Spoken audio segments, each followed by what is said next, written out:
ഗർഭാശയം വിട്ടത് മുതൽ സഫറാണേ, അടുത്തുള്ള കേമ്പും സോദര ഖബറാണേ. ഉറങ്ങിക്കിടക്കുന്നെങ്കിലും നടക്കുന്നേ, ദൈനംദിനം കുഴിയോടതാ അടുക്കുന്നേ. പഴുപ്പിച്ചു തിന്നാൻ പുഴുക്കളും കൊതിക്കുന്നേ, ഫലമുള്ളതെല്ലാം തിന്ന് നീ തടിക്കുന്നേ. ശുഹദാക്കളോടൊരുമിക്കുവാൻ വഴിയെന്താ, മൗത്തിന ദിനം പ്രതി ഇരുപതോർത്തോ അന്താ.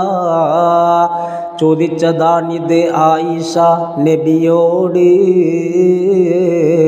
അതിനുത്തരം ഇതു തന്നെ നബി അവരോട്. ചൂടുള്ള നാടുണ്ടേ ഖിയാമന്നാളാ, ചുരുക്കി പറഞ്ഞാൽ എന്ത് ഹാലാ ചൂടാ. വന്തോഷ വണ്ടിയുമായി വരുന്നേ കാളാ, ക്ഷീണത്തിനാൽ ഒലിക്കുന്നതാണേ ഈള. ബലമുള്ളവൻ സുബ്ഹാന റബ്ബി പാള, നരക്കുന്നു കുട്ടികൾ തന്നതെന്തൊരു നാളാ.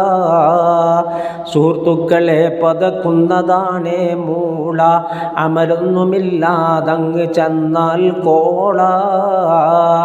തണലുണ്ട് 7 സമൂഹമിൽ നാളന്നേ, അള്ളാൻ്റെ തണലല്ലാതെ തണലില്ലന്നേ. ഭരണം നടത്തിയ കൂട്ടരാണതിലൊന്നേ, അത് നീതിയെങ്കിൽ കിട്ടുമേ തണലന്നേ.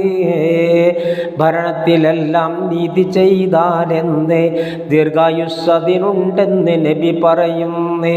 ചെയ്യുന്ന പക്ഷമനീതി എന്നാൽ പിന്നെ ഖബറൊന്ന് വേഗം വെട്ടണം അതുതന്നെ. ഭയഭക്തിയോടെ വളർന്നു ജീവിതകാലം, എന്നാൽ അവർക്കും കിട്ടുമേ അതുമൂലം. പതിവാക്കി വന്നാൽ പള്ളിയിൽ നിസ്കാരം, തണലുണ്ടവർക്കും തുച്ഛമാ വിസ്താരം. അള്ളാൻ്റെ തൃപ്തിയിൽ മാത്രമായി സ്നേഹിച്ച ഇരു സ്നേഹിതന്മാർക്കും അതുള്ളത് തീർച്ച. സൗന്ദര്യമുള്ളൊരു സ്ത്രീ ക്ഷണിച്ചൊരു നേരം, കഹാറെ ഓർത്ത് വെറുത്തവൻ സൽക്കാരം. ഇവനും തണൽ നൽകുന്നതാണിന്നാളി,